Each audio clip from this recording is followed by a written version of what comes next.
Let's go! Let's go! Oh my God, AD! What's up, boy? It's a Friday, and when I tell you we literally could not have more going on, I mean that sincerely. Graz and J-Mac and Harry are here. Mike T is coming. Dan Orlovsky is coming. Fortenbaugh's here. We are loaded up today. We begin the only place we can, across the Hudson River, MetLife Stadium last night. Eagles and Giants. Giants figured to be exactly what the Eagles need to get right. Wrong. How about Jaxson Dart? Down 3-0, first quarter.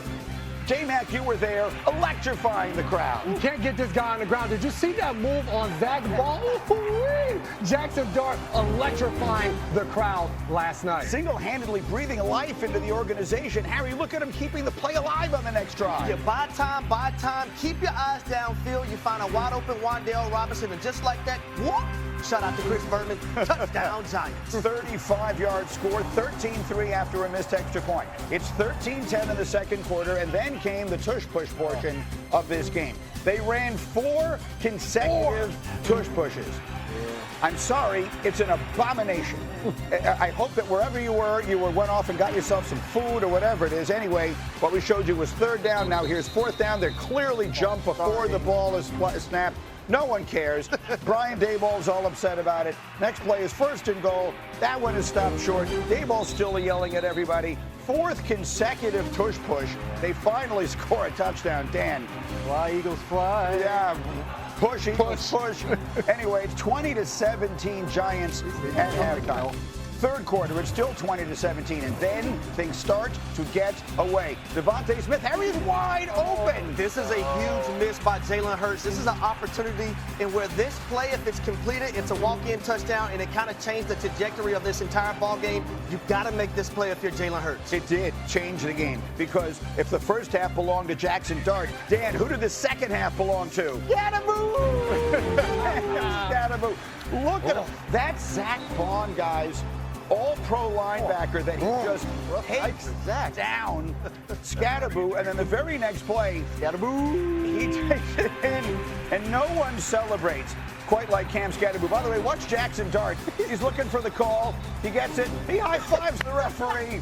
Could the vibes be better for the Giants all of a sudden? They're up 27-17. 12 minutes to go in the fourth quarter. Here's the ball game. Harry, what happens on this play? It's cover 0. Jalen Hurts should retreat back a little bit and throw it to his wide open wide receiver, but he leaves the football inside. It becomes an interception for Flat, and this is when the route begins. This is the open receiver you're talking about. That's A.J. Brown, he of the books and the biblical verses, wide open in the middle of the field. Instead, it's Cordell Flott, 68 yards the other way. Jalen Hurts hadn't thrown an interception in his last 305 pass attempts. That streak comes to an end. And then finally, for the exclamation point, the Giants go to Scatterboo! 19 carries, 98 yards, 3 touchdowns. Look at him sticking the finish. Brian Daboll knows he's got something. I love and you, afterwards, Philadelphia, the fallout. The execution isn't there. We get behind the chains. We get very predictable. At the end of the day, we got to be able to keep the defense guessing, not be predictable. I don't get into it's predictable or pointing fingers. Like, I'm not gonna. I think KP's doing a hell of a job, but we all got to be better, and that's just the truth. And if anybody else thinks anything different, they got to wake up. I got to be better. Got to be better. I take ownership for it.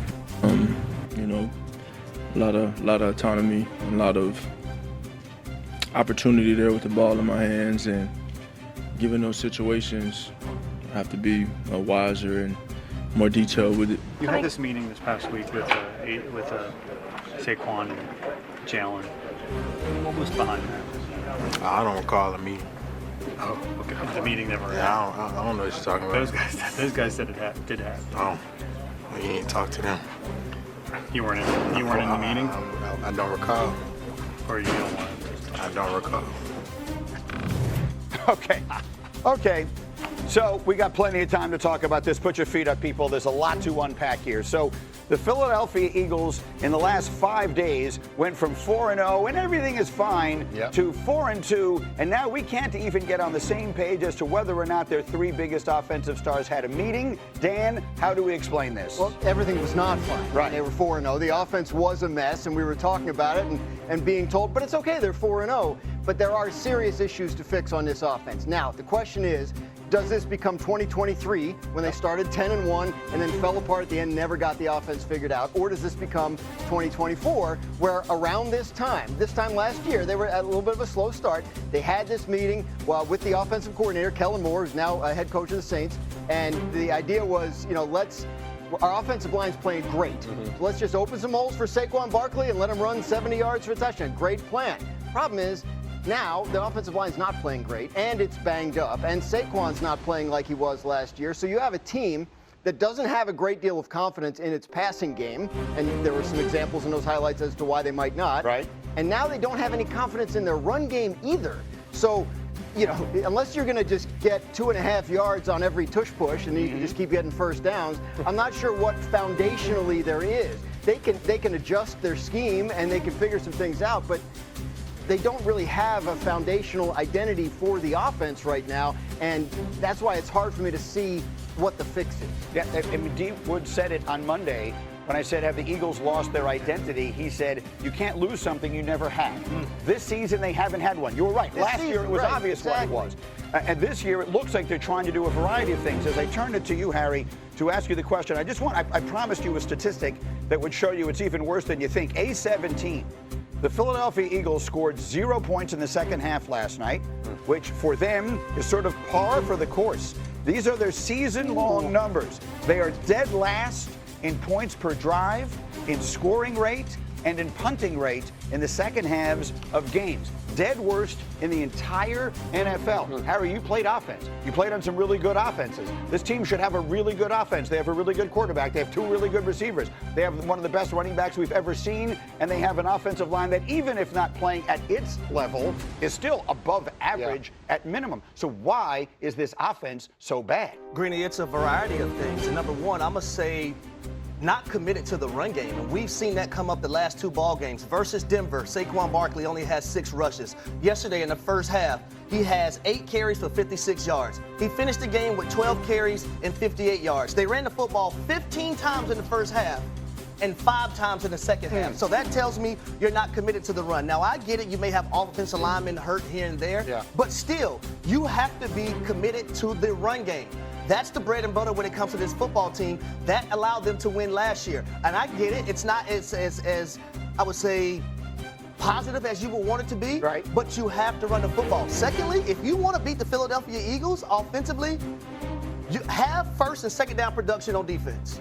The last 2 ball games, 7 of the 11 third downs versus Denver, guess what? 3rd and 7 or more. Yesterday, 6 of the 9 third downs, 7 yards or more.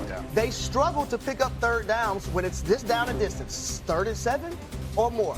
So you don't allow them to get into that tush push phase where they can just do the tush push once on 3rd down, on 3rd and 3, and then again on 4th down if they don't pick it up on 3rd down. You're forcing Jalen Hurts to be back there in the pocket and become a passer, and he has not been good versus the blitz or pressure this season. Now, it's to illustrate that point very quickly, I was watching the game with a bunch of viewers from ESPN Bet, and the first 2 plays of the game, Saquon, big gash run, 30 yards. He's going to go over.